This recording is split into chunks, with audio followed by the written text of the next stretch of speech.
محمدا عبده ورسوله لا نبي بعده اللهم صل وسلم وبارك على سيدنا محمد وعلى آله وأصحابه ومن تبعهم بإحسان إلى يوم الدين فقد قال الله تعالى في القرآن العظيم أعوذ بالله من الشيطان الرجيم شهر رمضان الذي أنزل فيه القرآن هدى للناس وبينات من الهدى والفرقان وقال النبي صلى الله عليه وسلم اقرأوا القرآن فإنه يأتي يوم القيامة شفيعا لأصحابه صدق الله العظيم وصدق رسوله النبي الكريم ونحن على ذلك من الشاهدين والشاكرين والحمد لله رب العالمين.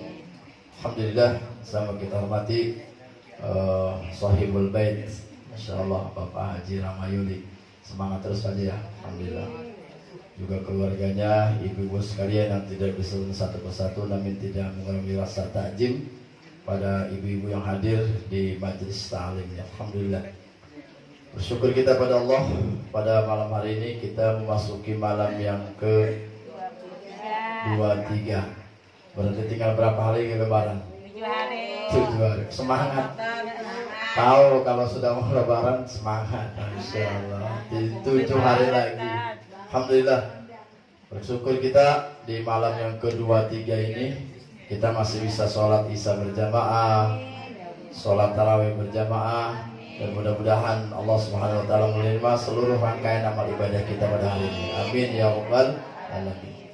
Salawat dan salam juga terlupa kita haturkan pada kehariban kita, teladan kita Nabi Muhammad sallallahu alaihi wasallam, dan mudah-mudahan kita berharap agar kita nanti mendapat syafaat yang yaumil qiyamah. Amin ya rabbal alamin.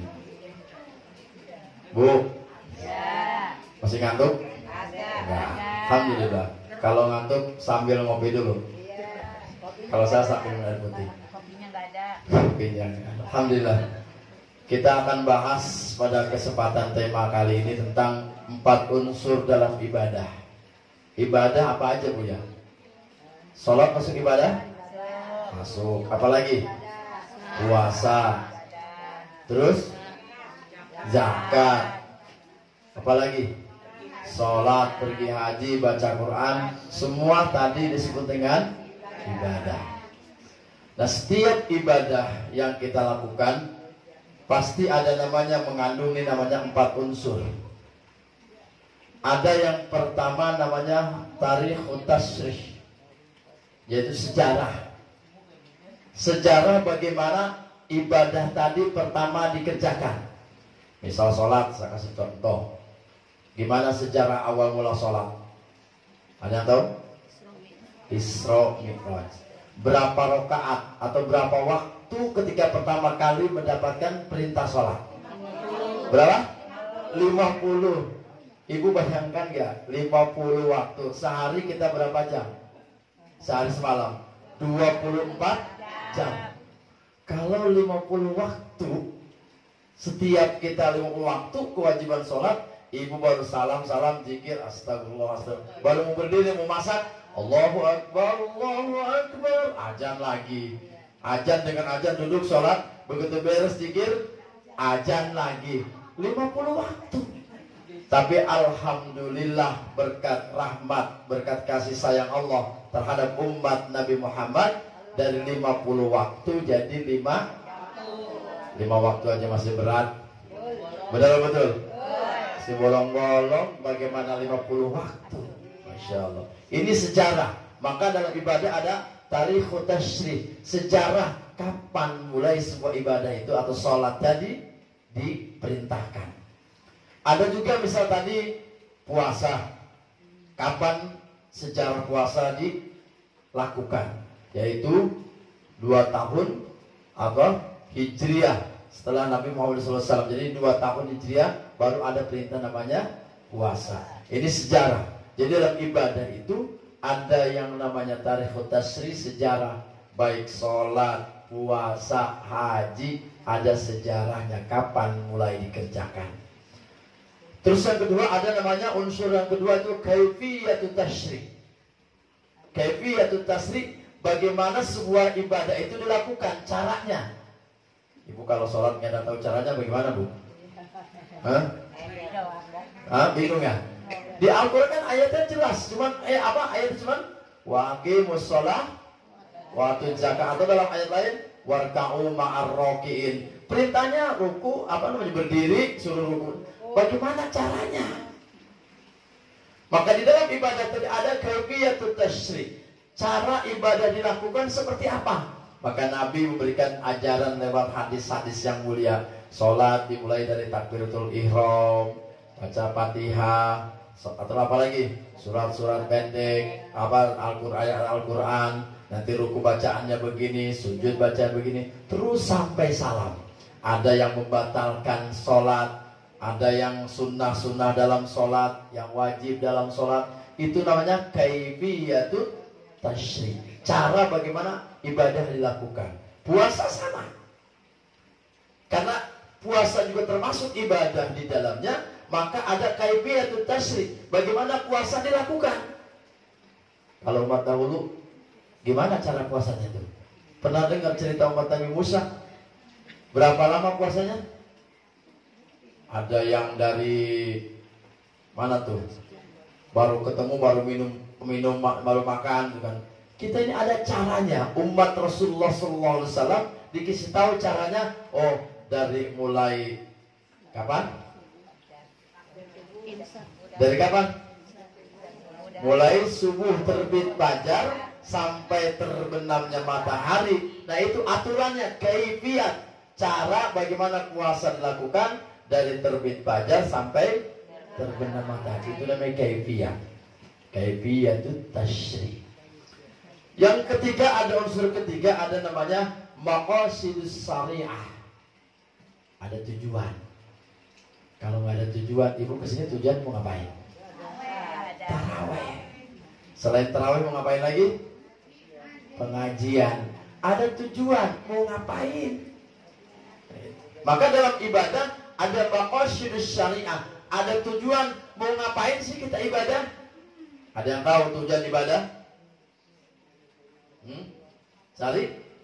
Cari ridho Allah. Atau dalam jelas dalam surat Al-Jariyat itu gimana? Dalam surat Al-Jariyat, wa ma khalaqtul jinna wal ins illa liya'budun. Kita itu semata-mata Allah ciptakan untuk beribadah kepada Allah. Tujuan kita, hidup kita untuk ibadah, ngabdi kepada Allah. Maka yang akan kita bahas maqasidus syariah pada kesempatan yang singkat ini berkaitan dengan bulan ini adalah bulan Ramadan. Ini bulan Ramadan. Maka kita akan bahas tentang maqasidus syariah. Tujuan kenapa kita diperintahkan puasa. Dalilnya dalam Al-Quran surat Al-Baqarah ayat 183. A'udzu billahi minasy syaithanir rajim.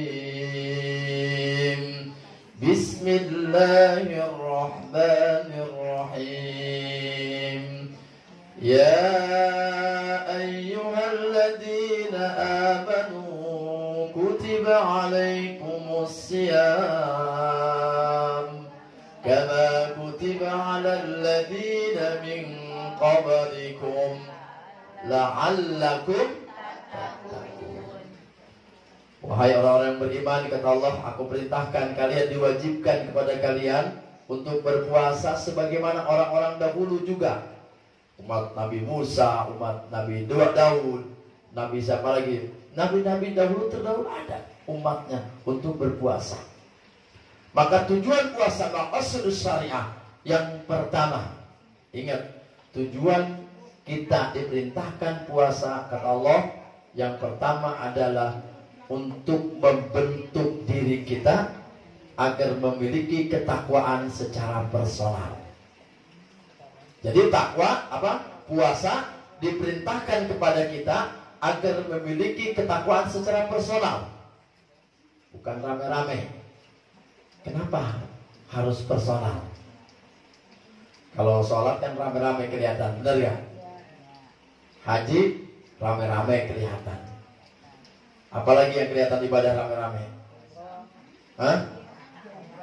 sholat tarawih rame-rame. Tapi kalau puasa itu ibadah yang syariah, ibadah yang rahasia. Ibu tahu gak bapaknya puasa di rumah? Gak tahu. Jangan-jangan di rumah pas sahur, nyampe ke tengah jalan ngopi. Ada kan lagunya? Ada lagunya ya? Lagu siapa itu? Batur sahur, milu sahur, batur puasa, tiberang batur. Apa tuh?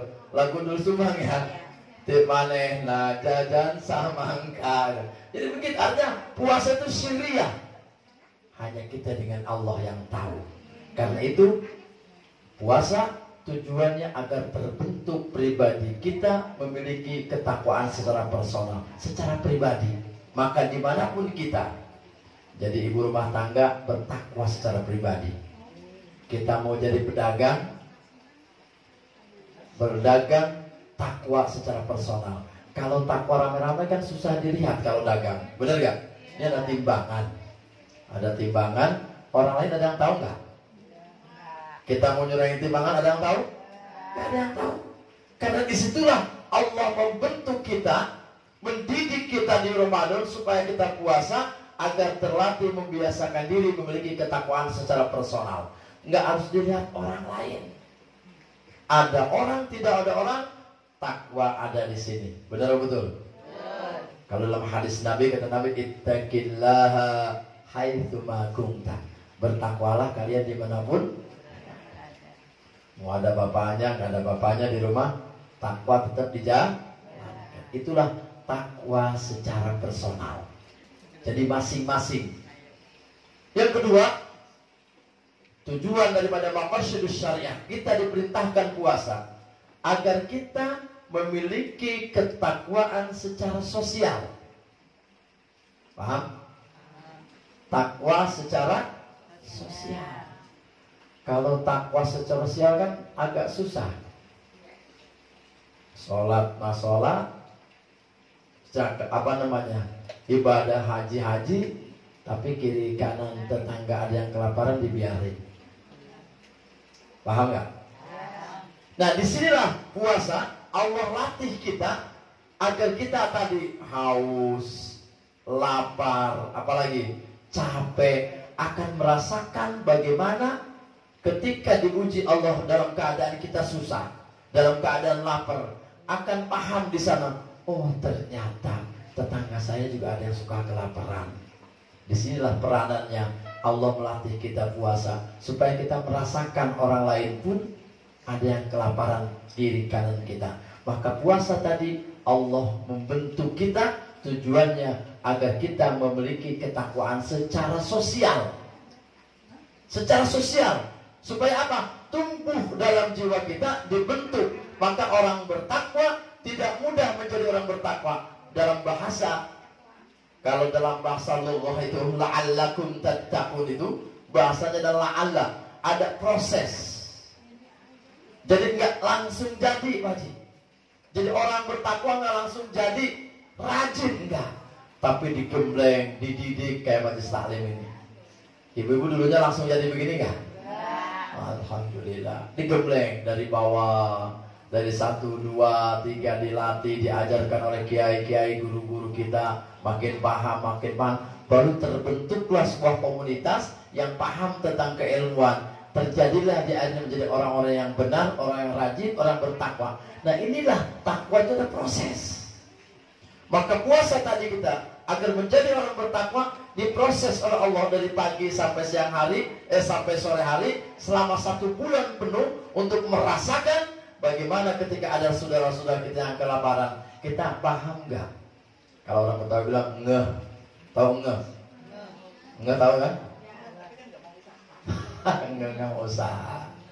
Nggak usah. Maksudnya begini, ngehnya itu sadar, dalam arti ketika ada saudara kita yang butuh pertolongan, yang butuh bantuan, kita ngeh, oh dia butuh bantuan kita. Ngerti. Kalau males orangnya, kalau males bagaimana itu? Jangan. Tentunya kita sebagai seorang muslim, disinilah kita diuji kesabaran kita. Allah uji kesabaran kita. Emang biasanya 1 kali, 2 kali, 3 kali kan begitu. Apalagi kalau urusan pinjam meminjam aja ya, masya Allah. Saya ngerti dah kalau urusan pinjam meminjam ibu-ibu biasanya masya Allah. Tapi disitulah letak kita akan diuji sejauh mana ketakwaan kita. Ketakwaan sosial kita di mana? Maka orang yang nanti setelah puasa akan diukur, diuji setelah puasa tadi, hasil daripada puasa tadi terbentuk tidak. Misalkan dari yang pelit jadi nggak pelit. Nah puasa itu seperti itu. Dari yang nggak rajin ngaji jadi rajin ngaji. Dari yang jarang sholat taraweh, nanti di hari-hari biasa setelah dibentuk taraweh di sini, begitu sampai di rumah juga tetap taraweh, cuman beda nama.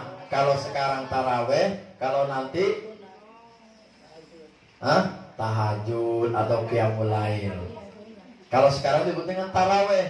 Kenapa disebut taraweh? Kalau orang Sunda bilang tarak sawareh. Makanya ada yang sholat, ada yang kagak. Taraweh itu bahasa Sundanya, tapi tidak. Artinya Ramadan biasa membedakan kita, insya Allah. Nah inilah diantara salah satu maqasidus syariah, tujuan diperintahkan kita untuk puasa agar memiliki ketakwaan secara personal dan agar terbentuk ketakwaan sosial. Maka lahirlah nanti kita dari Majelis Ta'lim Al-Dzakir menjadi kaum ibu-ibu yang dimana mereka paham dan ngerti tentang keadaan lingkungan. Begitu prakteknya, ya kan? Setelah dididik di sini, tiap malam dari sebulan penuh, baru terbentuklah la'allakum tattaqun, terbentuk jadi orang bertakwa. Dia jadi orang takwa, takut ketika berbuat salah, takut ketika buat jolim, takut ketika berbuat maksiat, dan berbagai macam lainnya. Maka nanti ketika sudah terbentuk jadi orang bertakwa, kata Allah Subhanahu wa taala dalam ayat lain, apa jaminan orang bertakwa? Uiddat lil muttaqin. Apa jaminannya? Surga Allah sudah menanti kita, insya Allah. Mau masuk ke surga?